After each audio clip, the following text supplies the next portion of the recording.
Seja bem-vindo, seja bem-vinda ao canal Penal Sem Dúvida. Eu sou o professor Fábio Rodrigues. Neste vídeo falaremos sobre a anterioridade da Lei Penal, artigo 1º do Código Penal, Lei Penal no tempo, abolitio criminis, artigo 2º do Código Penal, da Lei Excepcional e Temporária, artigo 3º do Código Penal, e para encerrar falaremos do tempo do crime, que é explicado pelo artigo 4º do Código Penal. Não perde tempo, já se inscreve no canal, ativa o sininho e compartilha. Assim você ajuda a divulgar nosso trabalho, que é feito com muito carinho para você.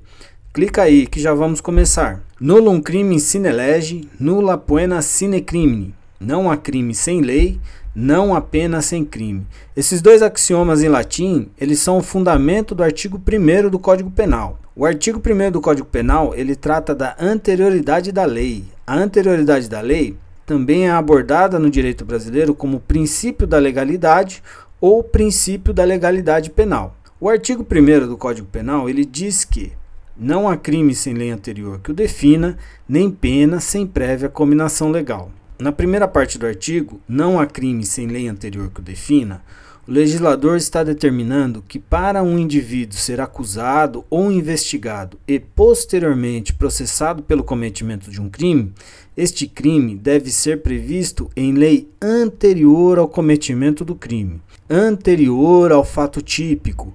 Fato típico é como o crime é descrito na lei. Matar alguém, este é o fato típico do homicídio, ou seja, antes de qualquer ato formal que vá levar alguém a ser processado, o fato deve ter previsão legal, deve estar escrito na lei. Necessita então de lei formal. O que quer dizer lei formal? É a lei que passou pelo Congresso Nacional, que foi promulgada, que teve a sua devida vacatio legis, que é a vacância da lei, né? O tempo necessário para a adaptação da sociedade ao novo texto legal.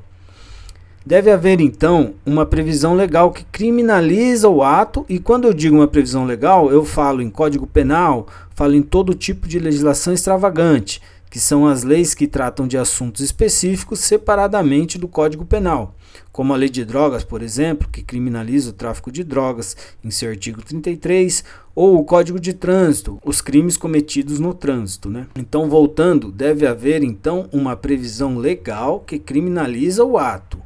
Isso é que quer dizer a anterioridade da lei. Deve haver uma previsão legal anterior que criminaliza o ato. Essa previsão pode ser do Código Penal, de legislação especial ou extravagante. Legislação especial ou extravagante pode ser tráfico de drogas, por exemplo, a lei, né, que criminaliza o tráfico de drogas, ou a lei de trânsito, que tem os crimes de trânsito. A lei também ela não pode estar revogada. Parece óbvio, mas acontecia muito antes da era da informática, de pessoas serem acusadas de crimes que já foram revogados. Até hoje existem pessoas que acham que adultério é crime, por exemplo. Então é muito importante que o vigor da lei seja verificado, se a lei ainda vige, se ela ainda é válida, né? Resumindo, a primeira parte do artigo 1º determina que o crime, o fato típico, ele tem a previsão legal antes da consumação do fato. Se você ficou com alguma dúvida, deixe um comentário que eu respondo com o maior prazer, tá? Lembrando que você pode pausar o vídeo para fazer anotações e depois revisar. É muito bom para a fixação do conteúdo. O artigo 2º do Código Penal, ele trata da revogação da lei e será explicado daqui a pouquinho. É só você continuar acompanhando o vídeo, curtir, compartilhar. Você vai aprender muito sobre abolitio criminis e muito mais, que é o próximo assunto. Não se esquece de se inscreve para dar uma força para o canal. Passo agora à segunda parte do artigo 1º, não apenas sem prévia cominação legal. A redação do artigo tem uma palavrinha que pode confundir na hora da leitura, que é cominação. Cominação nada mais é do que ameaça. Então o que o legislador quis dizer é que é necessária a ameaça legal da pena, ou seja, a previsão legal, assim como no crime, também precisa ter a previsão legal anterior da pena. É óbvio que a previsão legal de um crime sem uma pena, sem uma punição criminosa seria irrelevante, né? Ou se ficasse a critério de quem julga, como acontecia em outros tempos, levaria às mais absurdas injustiças. Por isso, a necessidade de estabelecer uma pena em abstrato, que é uma pena mínima, uma pena máxima para cada crime, né? Pena em abstrato porque não é uma pena de um caso concreto, é uma pena de um crime que realmente não é uma pena de um crime que realmente aconteceu. A pena prevista no Código Penal, por exemplo, serve como base para o delegado estabelecer uma fiança, por exemplo, né? A pena do julgamento do caso concreto exige outros critérios que são avaliados pelo juiz na dosimetria da pena, antes da sentença em caso de condenação. Essa pena em abstrato, a pena prevista na lei, ela serve para que o julgador ele se mantenha dentro de um patamar mínimo e máximo, a princípio adequado para o crime. Eu digo a princípio porque muitas vezes as penas deixam a desejar, né? Para mais ou para menos. As penas impostas no Brasil, elas podem ser de prisão simples, no caso das contravenções penais, multa, reclusão, detenção, restrição de direitos, prisão domiciliar, são muitas modalidades. Mas nesse momento, fique atento à anterioridade da lei. A pena tem que ser prevista anteriormente, assim como o crime.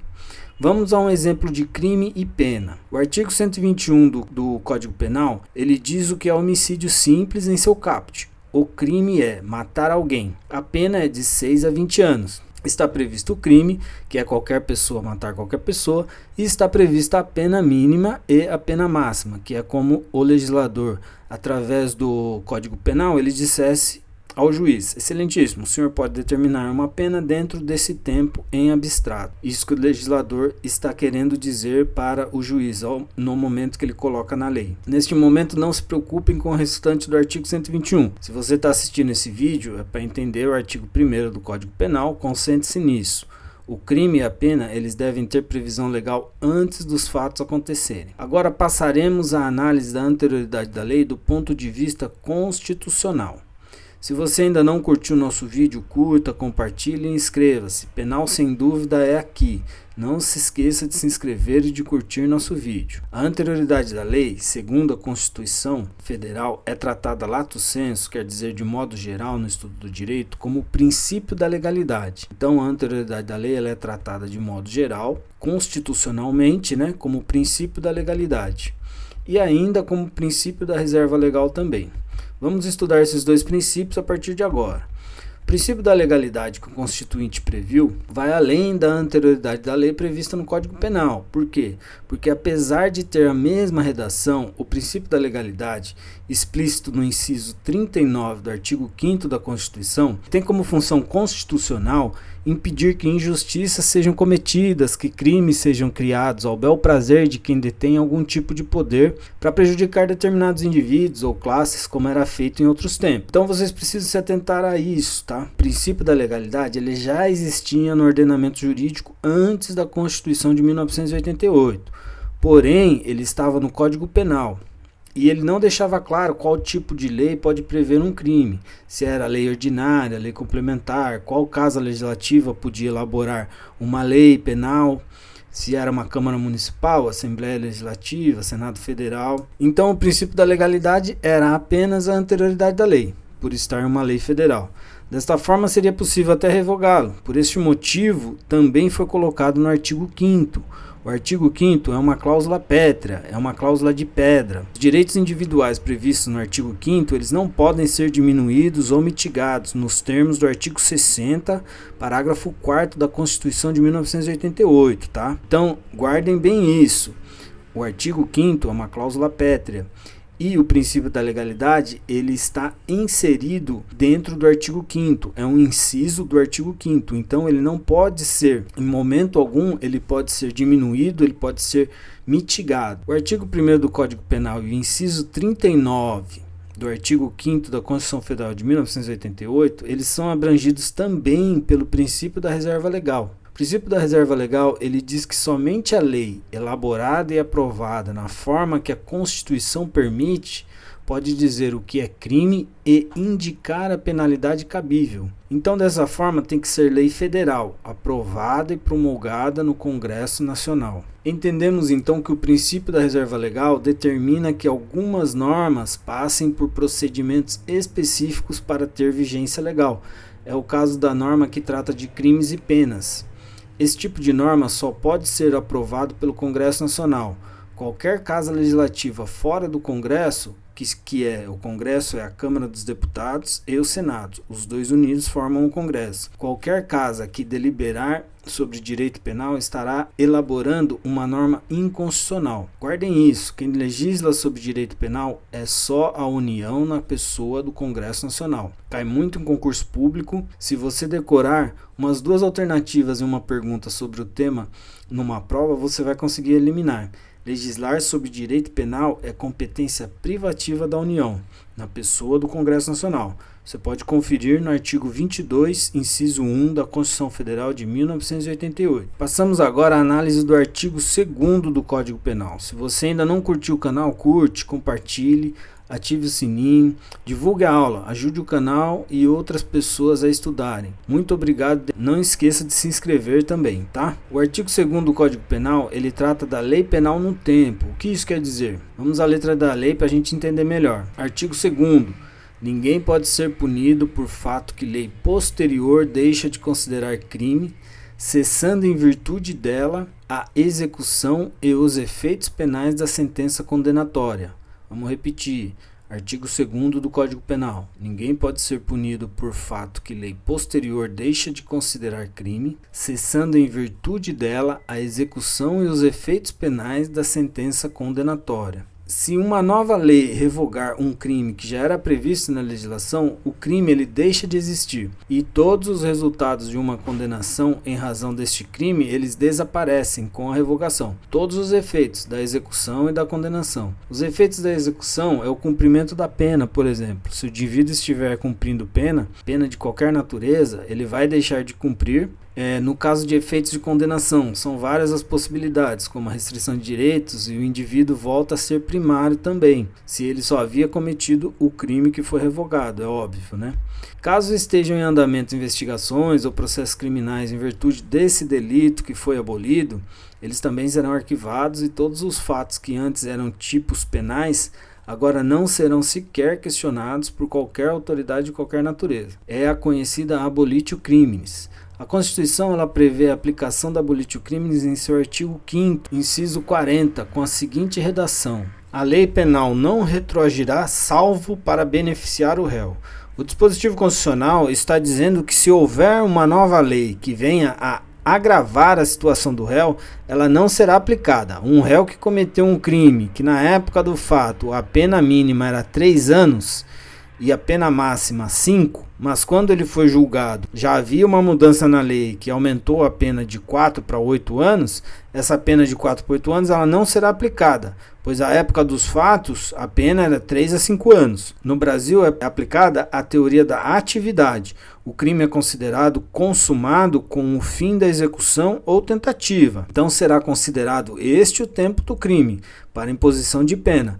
Porém, se a pena diminui, aí sim é aplicada, pois beneficia o réu conforme dita a Constituição. A lei penal não retroagirá, salvo para beneficiar. Se beneficiar, aí retroage. Entende-se dessa forma que se for benéfico ao réu, a lei penal ela retroage, ou seja, volta no tempo para analisar fatos já investigados, processados e julgados. Sendo assim, a lei revogadora do crime, do tipo penal, ela atinge inclusive condenações transitadas em julgado, aquelas que não têm mais recurso e estão em fase de execução, e a abolitio criminis também atinge todos os efeitos penais de condenações que tiveram suas execuções cumpridas, como por exemplo, ela elimina os antecedentes criminais relacionados àquele crime. Se o condenado não tiver mais nenhuma condenação, ele será novamente primário, né? Como eu já disse. É bom ficar atento para não confundir a abolitio criminis com a revogação do dispositivo de lei. A conduta típica que tem que ser revogada, tá? Aqueles fatos contidos no artigo da lei, eles devem deixar de ser crime, para que o crime seja abolido. Se o artigo foi revogado, mas a conduta, os fatos previstos continuam a ser crime, em outro artigo não há de se falar em abolitio criminis, tá? Um exemplo muito recente, que é a abolição do crime de adultério, que era previsto no artigo 240 do Código Penal até 2005, este sim foi abolido. E um exemplo de um dispositivo que foi revogado, mas a conduta típica não foi, ela ainda está prevista no Código Penal, por isso não deixou de ser crime, é o ato libidinoso. O ato libidinoso era previsto no artigo 214 como crime autônomo, mas agora ele faz parte do tipo penal de estupro, previsto no artigo 213 do Código Penal. Então entenda, quem cometeu um ato libidinoso não deixará de cumprir pena, pois os atos do fato típico ainda são considerados crimes no artigo 213. O parágrafo único do artigo 2º do Código Penal, ele também deixa claro que qualquer lei que de qualquer forma beneficie o réu também deve ser aplicada a fatos pretéritos. O benefício que a nova lei trouxer favorece todo e qualquer réu que dele possa usufruir sem exceção, seja no direito material, processual ou na execução penal.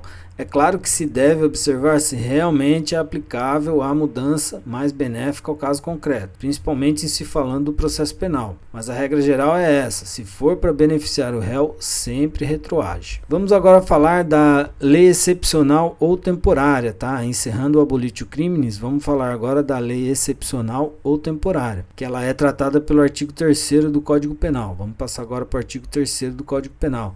Não esquece de se inscrever, se inscreve aí, curte, compartilha e ativa o sininho, tá? Penal sem dúvida é aqui. O artigo 3º do Código Penal, ele diz que a lei excepcional ou temporária, embora decorrido o período de sua duração ou cessadas as circunstâncias que a determinaram, aplica-se ao fato praticado durante sua vigência. Este artigo, ele fala daquelas leis que ficam em vigência durante determinado período e deixam de vigir, deixam de vigorar automaticamente por conta do período de validade. Grosso modo falando é isso, tá? Elas têm um período de validade que já está expresso no próprio texto da lei. No caso das leis excepcionais, elas deixam de vigorar por determinação do poder que a colocou em vigor, mas seus efeitos no período de vigência eles continuam valendo, tá? Os efeitos continuam valendo. A retroatividade da lei mais benéfica ela não se aplica a esses casos. A retroatividade do artigo 2º, que falei nesse mesmo vídeo, ela não se aplica no caso da lei excepcional. O crime ou infração de qualquer natureza previsto neste tipo de norma e cometido durante o período de vigência, ele não perde seus efeitos, tá? No caso da lei excepcional, não perde seus efeitos.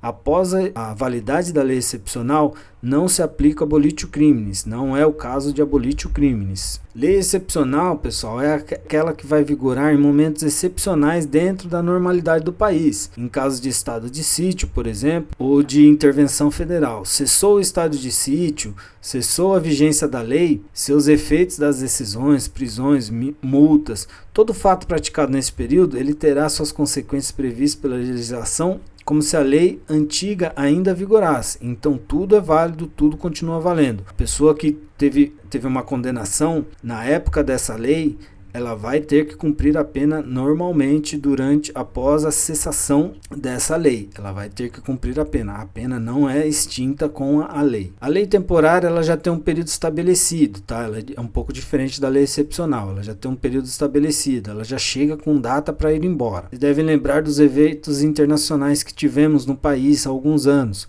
Copa das Confederações, Copa do Mundo, os eventos, né, tiveram uma lei temporária específica, né, que regulou determinados temas ou assuntos pertinentes aos eventos e criminalizaram atos também, que seriam previstos excepcionalmente nessas ocasiões, tá?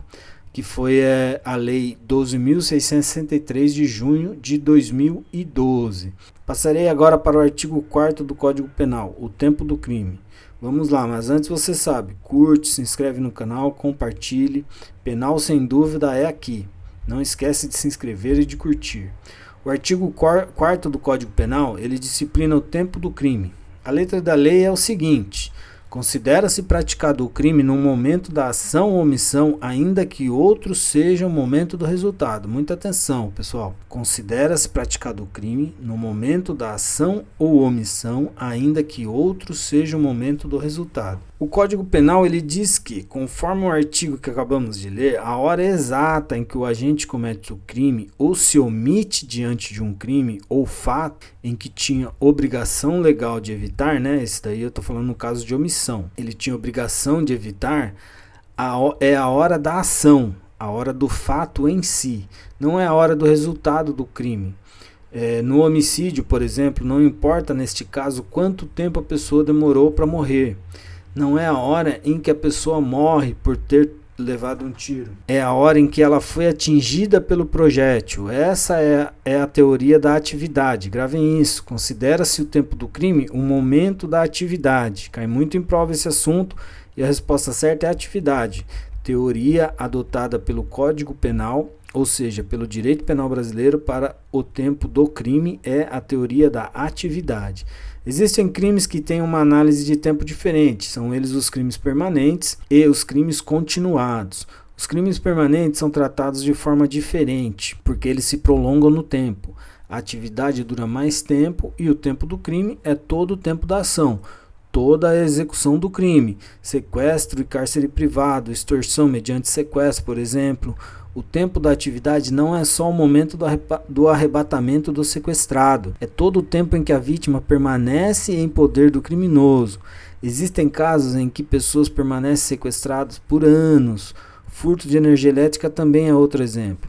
O abolitio criminis se aplica ao crime permanente normalmente. Se durante a execução do crime surgir lei mais benéfica, a lei será aplicada ao delito. Mas também temos que ficar atentos. Se durante a execução do crime permanente surgir lei mais gravosa para o delito que está em execução, essa lei mais gravosa também é aplicada, porque conforme a teoria da atividade, fiquem atentos, conforme a teoria da atividade, ela determina que o tempo do crime é o momento da ação ou omissão.